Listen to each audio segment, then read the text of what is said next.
to heat up your frozen dinners, grab your TV tray, and settle in for another episode of the Plus Platoon, your podcast for all things Disney Plus, brought to you by Disney Plus fans. Watch along with us every week as we cover all the new, the old, the good, and the bad on Disney Plus. So put down that remote, don't touch that dial, and welcome your fabulous Plus Platoon host. Hey everyone, welcome to the Plus Platoon. We're a Disney Plus fan podcast that gives honest, spoiler-filled reviews of movies and shows on Disney Plus.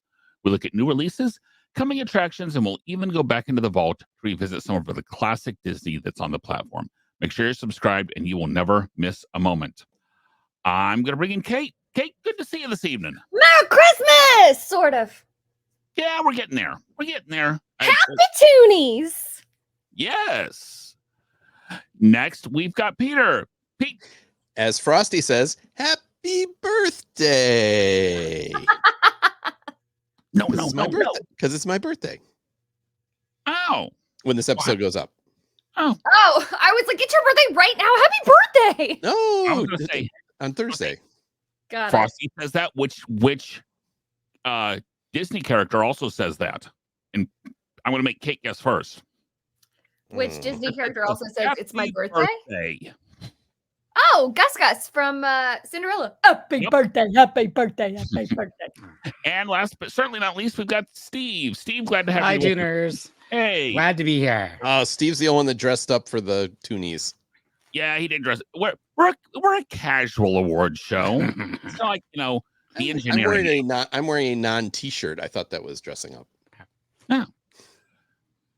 Yeah. I'm wearing mine says Happy Holidays on it. I'm wearing Nice. a clean shirt. So, Hey, that's a win. guys, if you're not already, please like, subscribe, share. We've got some really fun shows coming up, including next week's that is one of a show that I have loved since I was little. Going to be interesting to see how it holds up. That's going to be next week. This week, we have got the 2023 Toonie Awards. This is a celebration and a judgment of all the shows we have watched this year. We did it our first year. Last year, there wasn't much that we watched that was that great, to be perfectly honest. There weren't a lot of new shows, etc. But this year, definitely worth bringing it back because we watched a lot of different stuff this year. So, We did. okay. So, our first category is Best Series. We have Mandalorian Season 3, we have Loki Season 2, and we have Ahsoka. Steve, what are your thoughts on, give us a little summary of the three series. Mandalorian, aka is it Baccalaurean, whatever, the character that was really the show for the season. That's what I call that season 2, with a little bit of Grogu. And then there's Loki, the redemption arc for him, really quickly. And then Ahsoka, which was sort of about Ahsoka a little bit, but more about Pete, what's her name? Ren. No. About Sabine, yeah. Sabine. Thank you. So this is sort of Star Wars versus Marvel. That's what I'd really say. It's the balance between theirs, and which one do our viewers like the best? Which one did you like best, Steve? My vote was for Loki. Clearly Loki. The other two I had to go back and forth on, but mine was clearly Loki. Okay. I honestly don't remember which one I voted for. I truly don't remember which one I voted for. Probably Loki, just because it's the one I remember the best, and so simply because it's the most recent. I'll be honest, I barely remember Mandalorian Season 3. It was about, the whole Grogu becoming part of with the swamp monsters and the great big shark, dragon, Grendel. I forgot about the shark. sorry, dragon. So, Kate, which one you think should win? Personally, for those three, for me, it's Loki, but I know that Pete is going to say something else. I know that Pete is not going to say Loki, but I thought Loki. I will say for the deep diehard Star Wars fans, I'll represent and say Ahsoka. Yeah. I really enjoyed that show as a cat. As a diehard Star Wars fan, I loved it. I did enjoy Loki, so I wouldn't be upset if that wins. I would be kind of surprised if Mandalorian season 3 wins, because I think that was the weakest of the Mandalorian seasons. So that would be the only one that would really surprise me, I guess, of the three. And our winner is Loki season 2. Woo! That's surprising. I'm okay with that. It wasn't even close on this one with our votes. This one by a ways, and I don't just think it was recency bias. I think it held the story best for not having to see 23 other seasons between Rebels and Right. Clone Wars. So Right. okay, our next award, worst season. And Pete, what do we got for our worst series nominees? Oh, we got a couple here. We got Secret Invasion, which was our Nick Fury Marvel series that was probably the worst Marvel series to date. We got Mandalorian, which we already talked about, which was barely about the Mandalorian, it seemed like at times. And then we got Muppet Mayhem, which was about the Electric Mayhem. I'm a little surprised that's on here. It certainly isn't the best thing the Muppets have ever done, but I kind of enjoyed it. So, of this bunch, there's a clear winner for me, but which would be, or clear loser, which would be Secret Invasion, which, as I said, to me so far the worst Marvel show, and that's saying something when I hated She-Hulk as much as I did. This was worse. Steve, any opinions here? I know, I'm pretty sure Secret Invasion is going to win, but that was not my votes. I actually went with Muppet Mayhem because I actually enjoyed Secret Invasion. So when I got down to Mandalorian, Muppet Mayhem, it was a toss up. And if I had to really rank them, I'd put Muppet Mayhem slightly lower.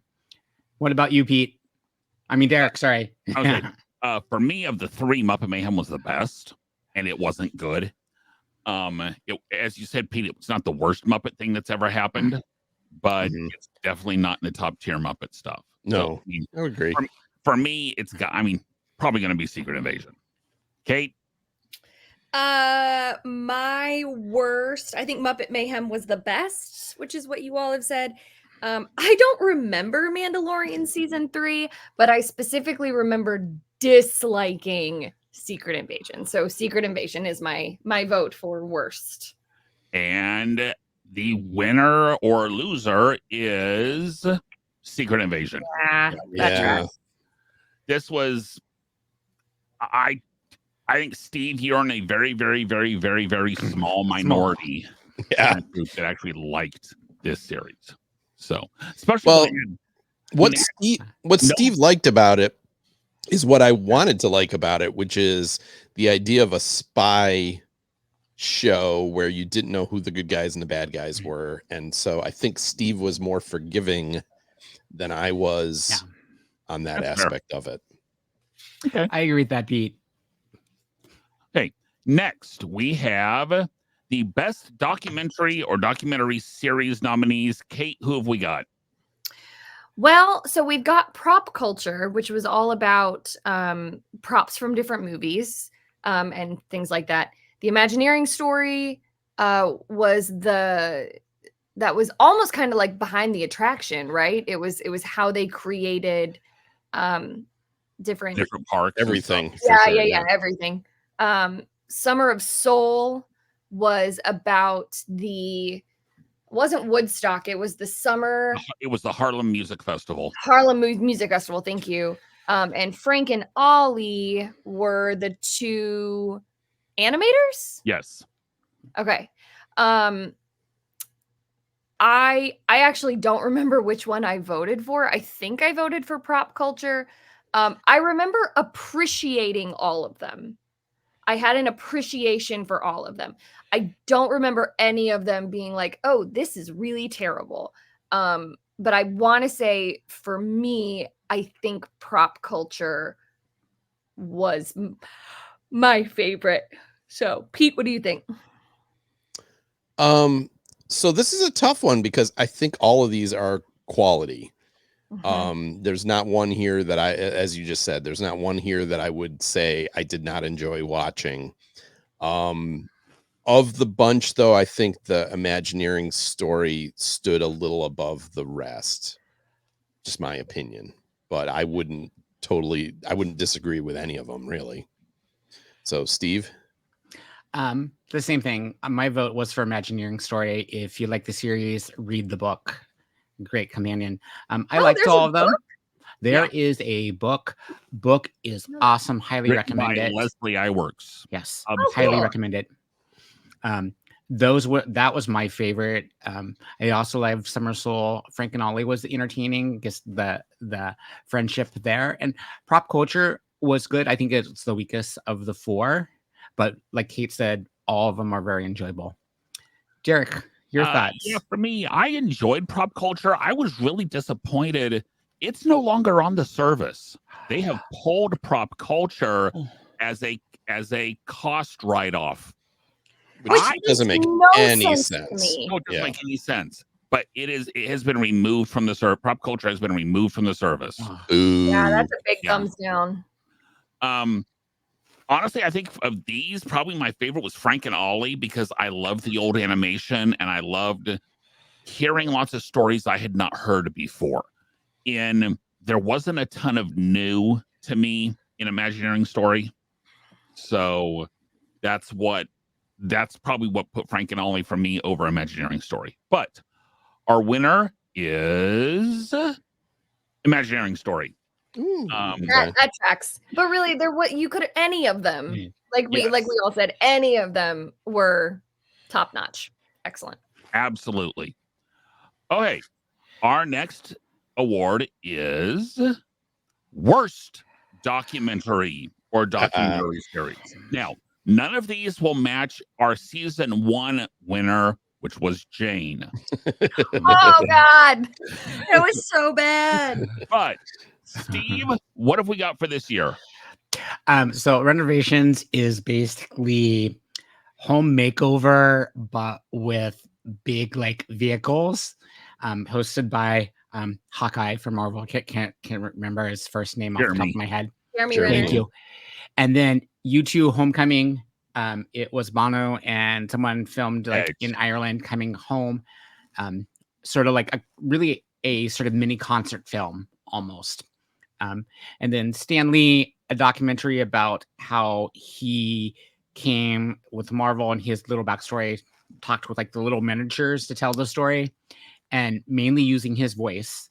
And then The Reluctant Dragon was a backlot of the Disney studios, but sort of staged there out of those. For me, the worst was the Renovations. It was just not like one episode was enough to watch.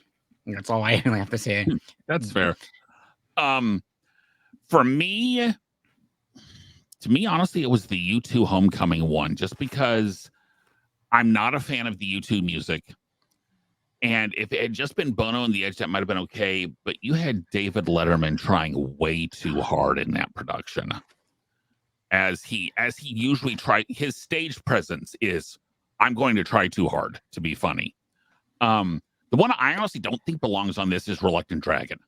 Because, again, want a good picture of Disney pre-war cartoon development, I would argue Reluctant Dragon is something every Disney fan needs to watch at least once. But for me, U2 Homecoming was just a huge miss. Kate? So I actually would agree with you, Derek, that Reluctant Dragon didn't feel like a documentary to me. It felt like a I don't I would almost put it as a docudrama. yeah. Aged.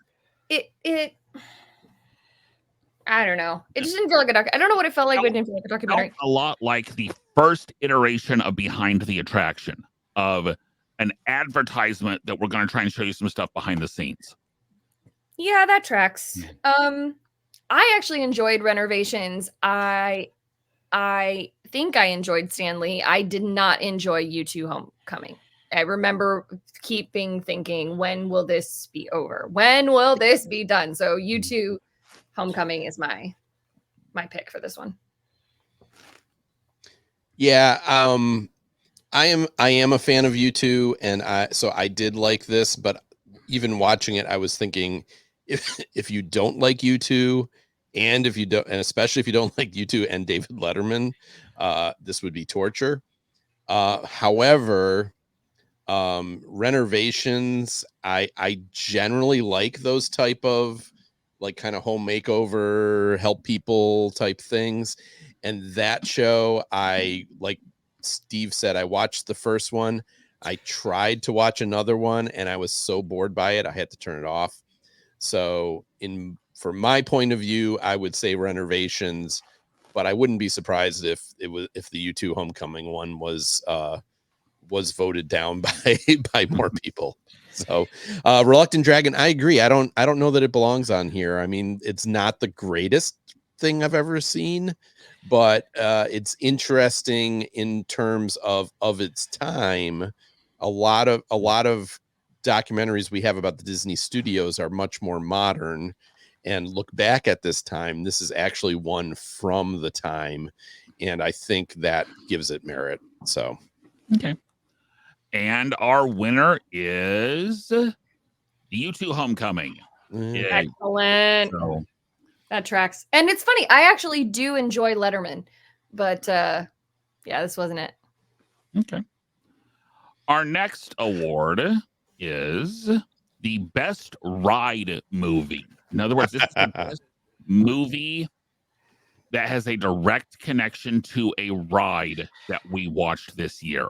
For Pirates of the Caribbean and Haunted Mansion, they are movies that came from the ride. Tron is the ride came from the movie. Technically the movie's sequel, but it was from this movie because it was essentially, I'm sorry, a bike race in a computer is a bike race in a computer. Yep, 100%. So, Pete, what we got going on these? So, well, Tron is obviously one of the first movies with CGI, and for that, it's an interesting artifact, but it is not a good movie. I love Pirates of the Caribbean, the first movie. I can watch that. I've seen it a dozen times, and I don't get tired of it.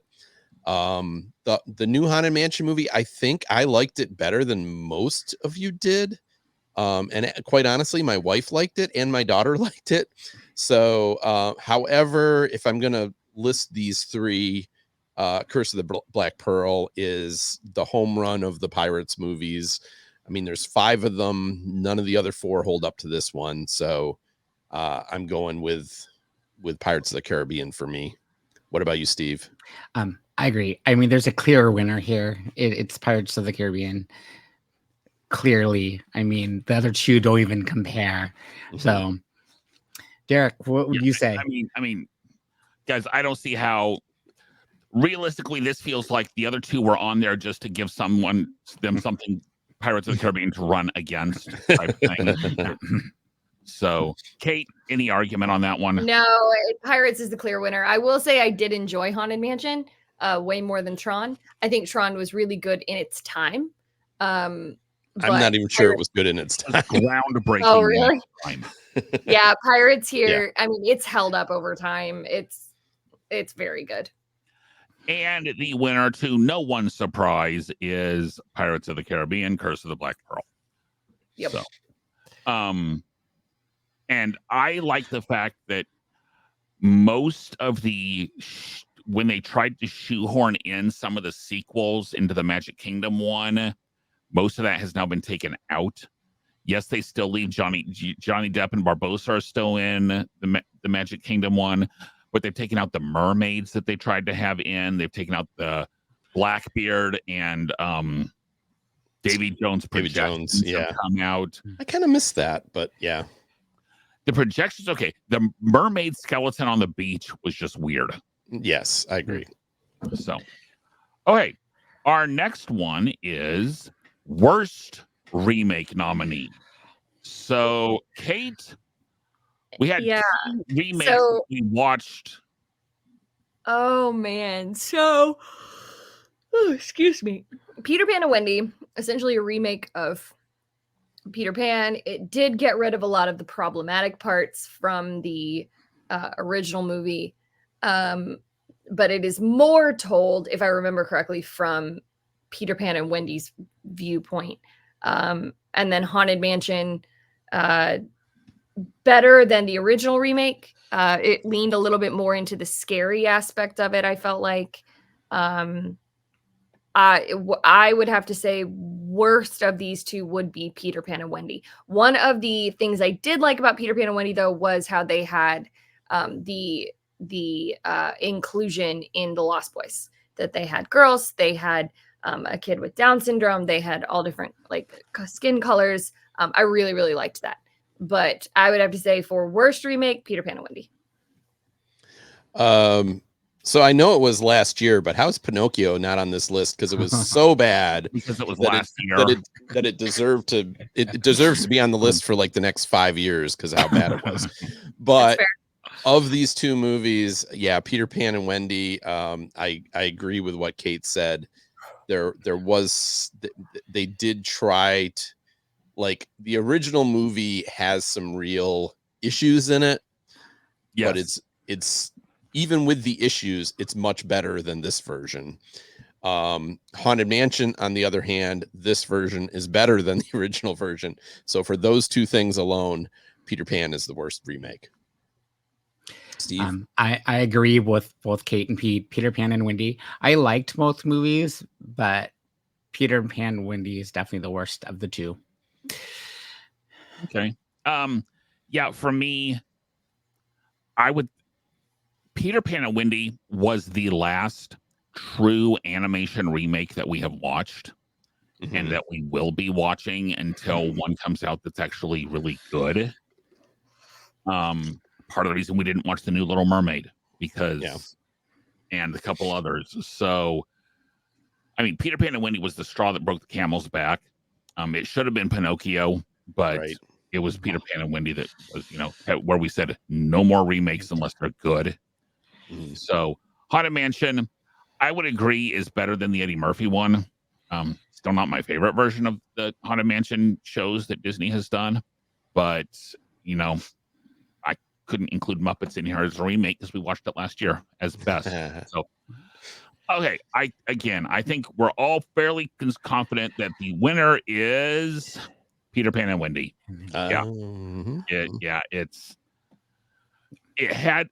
It's interesting hearing you guys say you hated this movie so much. No, I don't think I said that. I'm just saying that I don't think it was as good as the original, even with the modifications. I actually somewhat enjoyed it. I didn't think it was great. Because Steve, you gave it a 2.5. Okay. Pete, you gave it a 3. Kate, you gave it a 3.5. I'm not saying I didn't like it. I'm saying I liked Haunted Mansion better. Yeah. Okay. So, and to nobody's surprise, I gave it a 2. So, next we have got Best Animated Feature. Now, these are the best animated features that we watched this year, and there were 4 of them. We watched 101 Dalmatians, we watched Elemental, we watched A Bug's Life, and we watched Beauty and the Beast. Steve, what can you kind of tell us about these different movies? Well, it's 2 Disney versus 2 Pixar movies. So 101 Dalmatians, Cruella de Vil, sort of change animation because they were able to Xerox to make when they're making all the puppies with all the spots. Elemental is the newest of the bunch that was just released this year with Pixar, and that looking at far the animation came with the flame is amazing. Bugs Life, 25 years old, just recently reviewed that and talked about how much it's actually sort of held up the animation and still the story. And then just the classic, The Beauty and the Beast, which was the first animated film nominated for Best Picture. Looking at these, there's a clear winner in my eyes, and that would be Beauty and the Beast. I enjoy all four, but if I had to pick which one is the best in terms of story, animation, Beauty and the Beast. Yeah, I totally agree with that, Steve. I would say I enjoy two of them. One of them's okay. One of them I don't really want to watch again. I don't really have a desire to see Elemental again, honestly. So, yeah, to me, it's almost got to be Beauty and the Beast. The only other one that I think could come close for different reasons would probably be 101 Dalmatians, just because of it reminds me again of the old animation, which it really wasn't right on that edge. So, Kate, now to be full disclosure, Kate has not seen A Bug's Life. I have not. You still have to catch up on that. I know. At least I don't think I might have watched it years ago, but I really don't remember. So here's my dilemma in this. I think having worked for Disney, I think I'm burned out on Beauty and the Beast. Okay. So Beauty and the Beast was one of my favorite movies growing up. Belle has and will always be my favorite princess. But I think I got burned out on Beauty and the Beast. I can see that. Overall, Beauty and the Beast is probably the best animated film feature. Yes.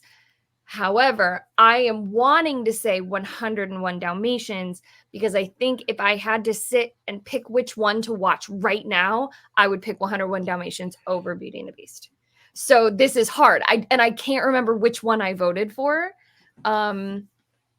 But overall, looking at it, trying to take my burnout out of it, Beauty and the Beast is probably the winner. Yeah, I have I have a hard time on this list only because Beauty and the Beast is such a runaway.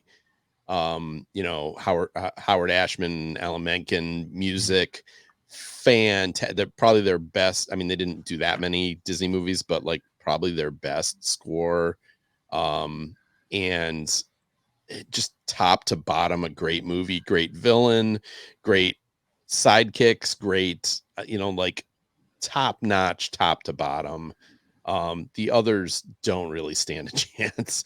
I would agree second place is probably 101 Dalmatians just because it gave us Cruella de Vil.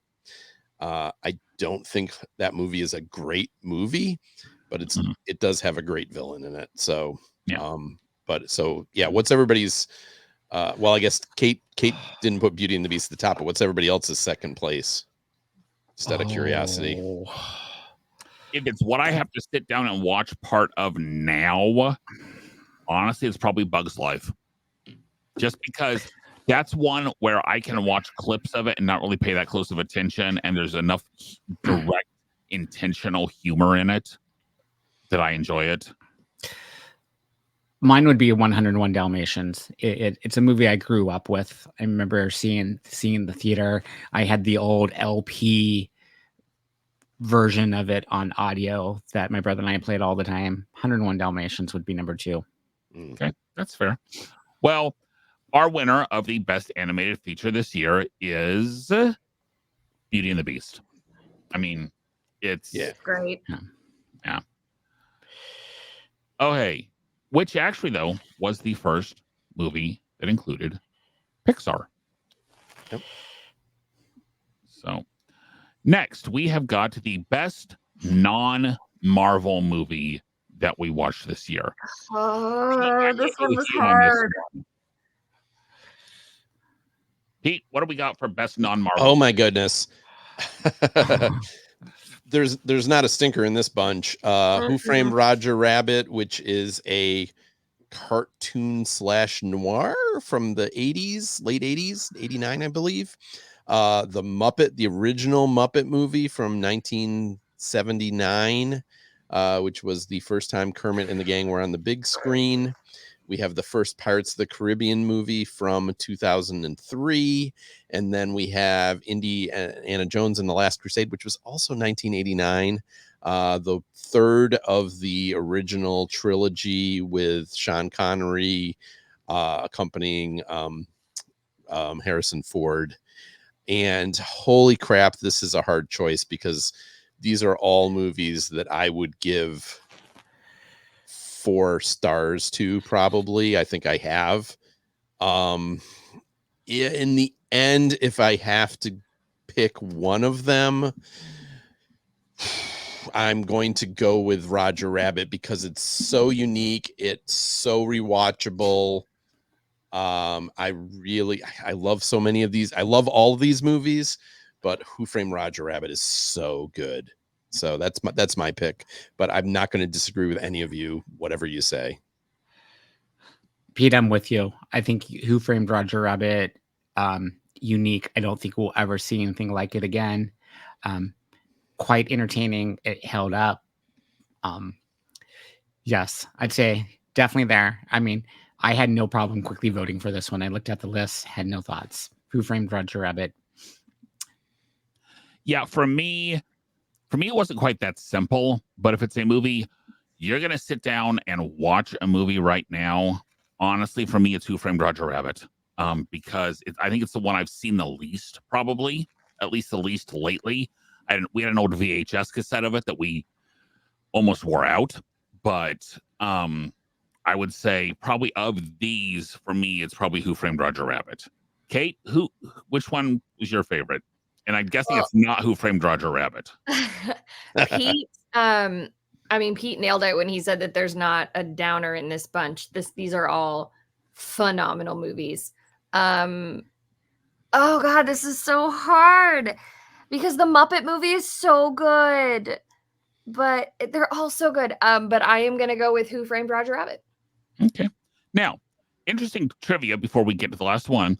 Which one do you guys think Pete voted for the lowest? Because he gave one of these not a 4. Muppet movie. He did not give a 4. He gave a 3.5. Okay. To Indiana Jones and the Last Crusade. Did I? Oh, okay. What? Yeah. So also, Pete, you'll appreciate this. When I was hanging out with your daughter the other night, we got to talking about Indiana Jones, and she said, "Yeah, my dad really likes those movies, except the Crystal Skull." And without missing a beat, I go, "Yeah, take that Crystal Skull." And she was like, "What?" And I was like, "Never mind." Okay. And now, guys, I will say, having gotten the results from the law firm of Huey, Dewey, and Louie, this was our closest result, as in the last vote that we had broke a tie on this result. The winner of the best non-Marvel movie is Indiana Jones and the Last Crusade. Oh, okay. Really? Okay. Among that list, that was the one that received the most votes. The second place was Who Framed Roger Rabbit. Yeah. But I don't know how I only gave this 3.5 stars, but okay. I was feeling, I think when we were going over it, I'd given a lot of things really good ratings, and I was feeling bad that I constantly give everything 4 stars. So now this next award is not quite as glimmering this year. Best new live action movie. Ooh. Kate, who do we got for this one? All right, so we've got Guardians 3, which was a left turn from the other Guardians movies, as it really was not funny. The Guardians movies have been known for being funny. This was not funny at all. So that was with Star-Lord and Gamora and all of those crazy cats. Then we have Indiana Jones and the Dial of Destiny. That is, we watched, I think, 2 weeks ago. Last week. Last week. It is Harrison Ford in all of his 80-year-old glory. being In one scene, pretty much literally. yeah. And it was good. We liked it as a whole. Wakanda Forever is the sequel to Black Panther. Great movie, had some funny parts. They also had where it's not Aquaman, and I can't remember the name of the bad guy. Namor. Yes. It was basically a sea versus land battle with Wakanda and the sea people. And then Peter Pan and Wendy, which we've already talked about, was the remake of Peter Pan. In my opinion, Wakanda Forever was phenomenal. That would be my pick. I don't dislike I did not like Guardians 3. As someone who loves Marvel, this wasn't it for me. I will not go watch that again. However, of the 4 of these, I would watch Wakanda Forever again. I probably won't watch Peter Pan and Wendy, and I might watch Indy and the Dial of Destiny, but probably not. So Wakanda Forever. What about you, Pete? I'm diehard Guardians, and I was the only one of this group that enjoyed that movie. Watched it twice. It's not as good as the first 2, but I did enjoy it, and so that of these 4, I would probably pick that one. I did like Wakanda Forever as well, but it's a little long. So I don't know how much I'd revisit that. So that's my pick, but I'd kind of be surprised if it wins. So, Steve? My vote was for Guardians 3, even though it was darker and it turned. I liked the Guardian movies, and I felt like it was a nice sort of send-off. Not perfect, but enjoyed it. Peter Pan, Wendy, it was on the worst nomination list, so threw that one out. It was and on here because there were only 4 new live action movies that we watched this year. I liked Indy, and I liked Wakanda. I guess liked the Guardians a little bit more. That's what would be if I had to vote. When I voted, that's who I voted for. I will be honest. For me, I almost took a none of the above on these. I honestly think I probably voted for Indy and the Dial of Destiny just because I did not like any of the other 3. I had fundamental problems with Wakanda Forever. And actually I do remember, and I did, that I had some issues with how they portrayed different stuff in Wakanda Forever. I mean, Peter Pan and Wendy is terrible. I mean, we can all agree Peter Pan and Wendy is terrible. Before I announce the winner of this, though, which of the 4 of those got our lowest rating? And which one's got the highest? Which one do you think got the highest? I think Wakanda Forever got the highest. I think Peter Pan and Wendy got the lowest. I actually think Guardians got the lowest because I thought all 3 of you didn't like it. I thought I was the only one that enjoyed it. Our highest was Wakanda Forever. Okay. Our lowest was Guardians. Yeah. Because I said I thought all 3 of you gave it really low ratings, and I remember being a super outlier on that one. Okay. I say that we don't have a rating from Steve on Guardians 3 because he was gone that week. Oh, it's gone. So I would give Guardians 3 a probably 3.5, 3.5. That still makes it the lowest, but okay. What did I give Guardians? Like a 1? A 2. And I gave it a 1. Yeah. So, the winner of Best New Live Action Movie is Guardians 3. Whoa. Wow. This was one that the results were all over the place. But the only one that did not get a vote there was Peter Pan and Wendy. But all of the others got votes. Wow. So, okay. Our next one is Best Vault Movie or Series. Steve, what do we got? So we have Zorro the series, which is from the 1950s, 2 seasons. Apple Dumpling Gang from the mid 70s with Tim Conway and Don Knotts. Thank you, Don Knotts. And of course, the Muppet movies from And the Hulk. I think you said Pete, 1979, right? Muppet movie, 1979. Yep. And then Sword in the Stone, I just remember watching it and we all had high hopes and we were sort of disappointed because it only has like two snippets or really short scenes that really make the movie. Out of this, if you had shown me this and I had to vote before we started, I would never have picked it, but I voted for Zorro the series. Liked it so much that I have watched the entire first and second season. So for me, it's Zorro, just because I remember, again, I did not watch the original run. Like, actually, none of us could have watched the original run. But I remember Zorro, well, for me, it was always on. It was on the Disney Channel at like 9:30 at night Central Time. So it was usually I could watch that, and then I had to go to bed. So, because it was on like Sunday nights. So, but again, to me, there's not really a big clunker in this bunch. Sword in the Stone has its moments. Apple Dumpling Gang has its moments. Muppet Movie's good, mostly. Some of the cameos get a little forced. Like, I'm initially thinking the Steve Martin cameo gets a little forced. But to me, it's Zorro on this one. Kate, what was your thoughts? So this one was actually surprisingly difficult for me. I think I voted for Muppet Movie, but Zorro, I actually enjoyed all four of them. Sword in the Stone, well, yeah, it was a bit of a letdown because it wasn't as good as I remembered it being as a kid. Oh my God, it still made me chuckle, and I still loved Archimedes and Merlin and even Mad Madam Mim, like great. And Apple Dumpling Gang, I surprisingly had never seen. I always used to get Apple Dumpling Gang and Chitty Chitty Bang Bang mixed up. I know, very different movies. Very, very, very different. Yes, but I used to get those names mixed up. In her defense, they rhyme.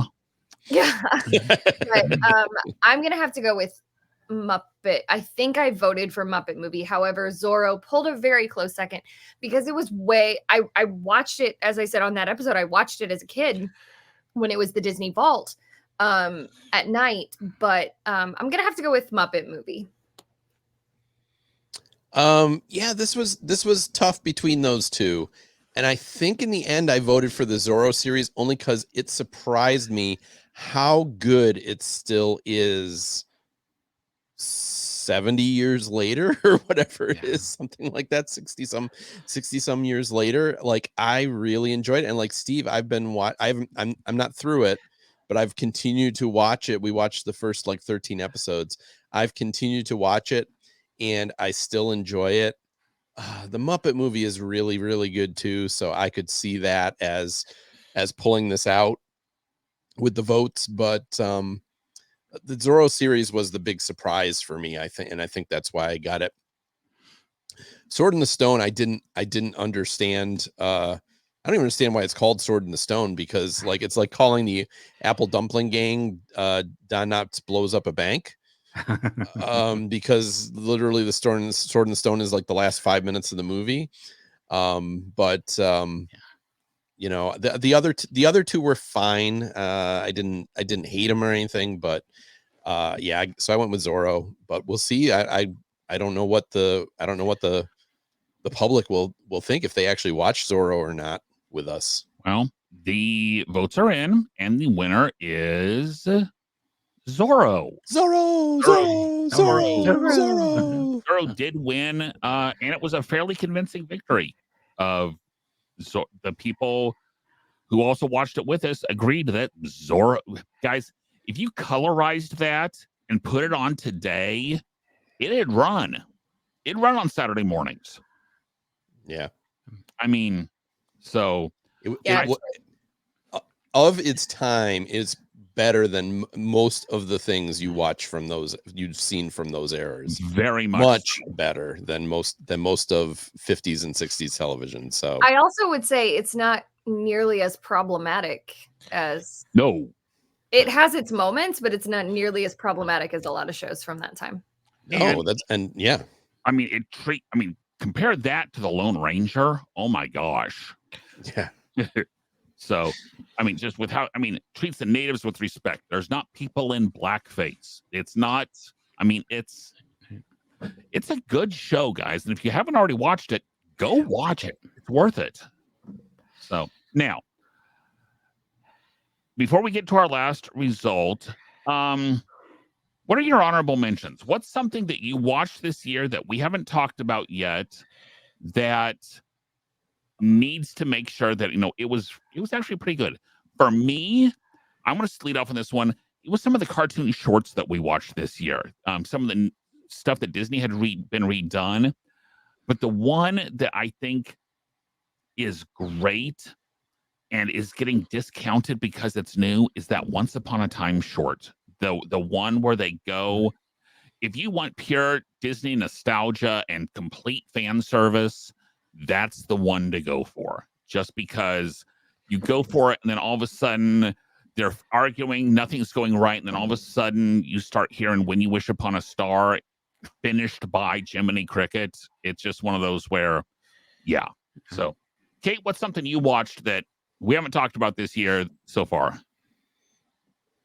And you're still muted because some things never change. I was gonna say I should have done my homework because I'm trying to remember all the things that we watched. Kate, look on the document. It's I know, but that isn't everything. Come back to you. But that's not every. Well, of the things that are on the document, Spider-Man: Homecoming. I love Spider-Man: Homecoming. I have slowly figured out that other than Mantis is my first favorite of the Marvel series. Spider-Man pulls a very close second. Spider-Man, I think, is my favorite of the Avengers. I just love Peter Parker, and I love how they have taken the Spider-Man franchise into Miles Morales.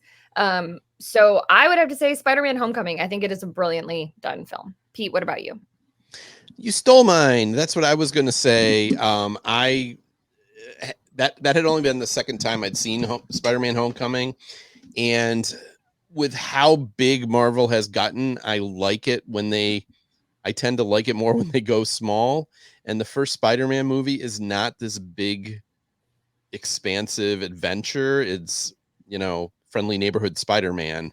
I think Tom Holland is very charming as Spider-Man. I think there's enough drama in the story. I just think overall, I really enjoyed that movie. And that would be probably something that I would give an honorable mention to. Steve? I'm going to agree with Derek. Some of the cartoon shorts really stood out for me. The one that really caught me off guard, though, was Star Wars Rebels. Because we were watching it leading up to Ahsoka, and I ended up binge watching the entire 4 seasons, got quickly drawn in. So I was really surprised by that. I know Derek didn't like it, but I really enjoyed it. Star Wars Rebels is so good. And it's funny because Clone Wars is not good. There's a few good episodes of Clone Wars. I tried watching Clone Wars. I would not recommend Clone Wars to anyone. Rebels is great. So I'm glad you enjoyed it, Steve. Okay. Now, for our last award, Best Show of 2023. These were the 4 shows that we rated the highest that we watched. That's why, like Indiana Jones and Last Crusade, we rated all 4 of these shows ahead of that. So that's why it was not on this selection list, for example. So, Kate, what have we got for this show? And as a reminder, you are still muted. Thank you. So just recapping Imagineering story, basically the recap of how things were built in the parks and concepts of things and stuff. Very good. Muppet movie. That was the original Muppet movie, correct? Yes. That was the first one. Was the show out before the movie? Yes. Yes. Okay, that's what I thought. Muppet movie, excellent. Who Framed Roger Rabbit, also excellent. And Guardians 1, the very first Guardians. I don't remember what I voted for. I think I voted for Who Framed Roger Rabbit. All of these are killer. All of these deserve very high ratings. Oh, I'm going to go Who Framed Roger Rabbit. Pete, what about you? Yeah, this is tough. Guardians is in my top 3 Marvel movies. Guardians 1. But oh my God, I love Who Framed Roger Rabbit. I can't not put it on there as number 1. And again, Muppet movie's a classic, but I don't think it's the greatest. I have a hard time ranking it up amongst the greatest movies ever. And Imagineering Story is just a different category. It's tough to say on that one. So yeah, I'm going to give it to Roger Rabbit. Steve? I can't remember who I voted for either. It's either Imagineering Story, but Who Framed Roger Rabbit. But looking at this, I have to agree with everyone else. It's Who Framed Roger Rabbit, just in class by itself. Now, in the spirit of full disclosure, did not put Beauty and the Beast on here because that was by far our top rated one. But since none of these are, I mean, just I wanted, honestly, this was my personal thing of I wanted the top ones that weren't Beauty and the Beast, and these were the next four. So honestly, if it had had more new information, I probably honestly would have gone Imagineering Story because I love a good Disney documentary. But guys, to me, it was probably Who Framed Roger Rabbit. I'm pretty sure that's who I voted for. Again, just the groundbreaking of that movie. So, the best show of 2023 that we watched is Who Framed Roger Rabbit. Yeah, Fantastic. Brilliant. And as you said, on that list, none of them were losers. Looking at the list of who won tonight, I think the right movie won on just about every category. I would agree. Yeah, I have no. Go ahead, Pete. No, I have no negativity on any of that. I mean, it's interesting that in that last category, for the most part, with the exception of the Imagineering Story, everything was older, which kind of says that the newer movies haven't been up to snuff, especially the live action stuff. But actually, even this year's animated film was not particularly great.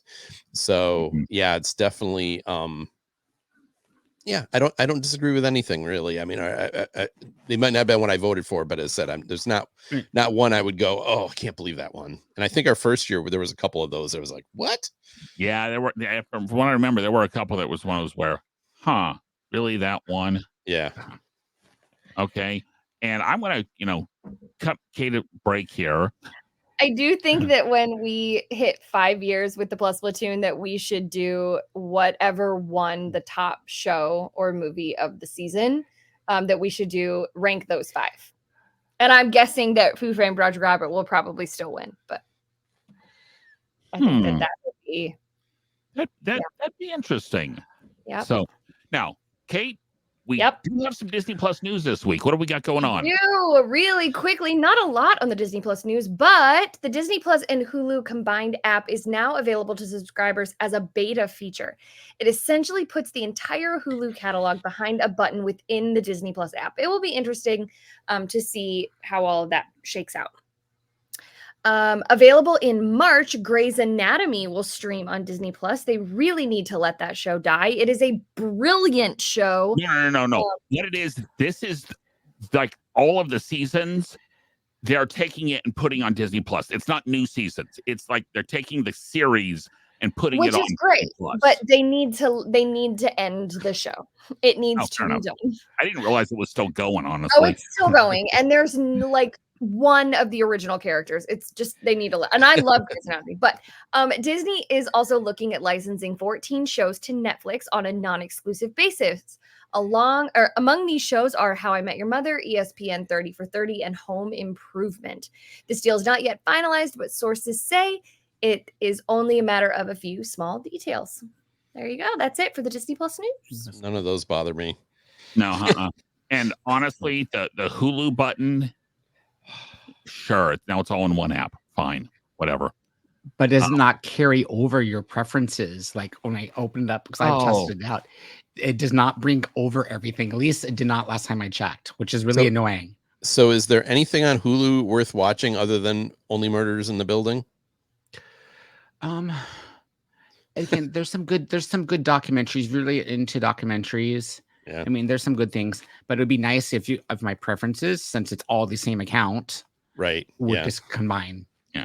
We are big Schitt's Creek people in this family, so Gotcha. and that's on Hulu. So Yeah, Do recommend they that. include the propulsion devices in your canoe or not? what? I'm sorry. Are you up Schitt's Creek without a paddle or what? Yes, all the time. So Language. for those who are curious, the best show of 2021 was WandaVision. Mhm. Oh, yeah. Oh, Okay. That gives you an idea of the comparisons we're going to have to start making. So Ooh. next week will be our Christmas episode. In the interest of full disclosure, I watched the Christmas with Walt. Please, dear God, don't. Okay. So boring. If you have seen any of the Christmas specials, like the Very Merry Christmas one that was hosted by Mickey Mouse and Jiminy Cricket from the late 80s, early 90s, that one I wish was on the service because that one is so much better than that one with Walt. Yes, you get to see a little bit of him at Disneyland. Yes, you get to see a little bit of his home movies, but it's not interesting. So next week, we're going to go back to one that it's going to be interesting to see how this holds up. As a child, this was probably one of my favorite Christmas movies growing up was Mickey's Christmas Carol. It's actually where we get introduced to Scrooge McDuck because that's why he's called Scrooge, is because he is Ebenezer Scrooge. So it's going to be interesting to see how this one holds up. It's short. It's only 20. It's designed to run in a half hour with commercials. So that's what we're watching. Wow. I didn't realize that. I guess I always assumed it was like a kind of a hour-long thing. No, it's 27 minutes or something like that. Yeah. So Okay. that's what we're watching next week. We do have some open spots in January and February. We're looking for some, especially if you got any diamonds in the rough, please let us know. Email us at plusplatoon@gmail.com. Message us anywhere. We are on YouTube, Facebook, X, Twitter, Instagram, whatever, at @plusplatoon. We have new episodes every Thursday on YouTube and all the major podcasting services. For Kate, Pete, Steve, Gina in the background, we will see everyone next week. Bye, guys.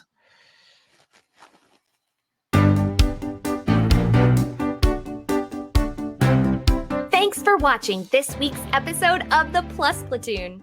Be sure to subscribe to the Plus Platoon podcast to keep getting great content each week. Then head over to Apple Podcasts and leave those 5-star reviews as they help make the Plus Platoon visible to even more Disney Plus fans. Also, go to YouTube and like and subscribe to the Plus Platoon channel, where you can watch all future episodes live. If you have a question for the Plus Platoon, please send us an email to plusplatoon@gmail.com or connect with us on Facebook, Twitter, or Instagram @plusplatoon.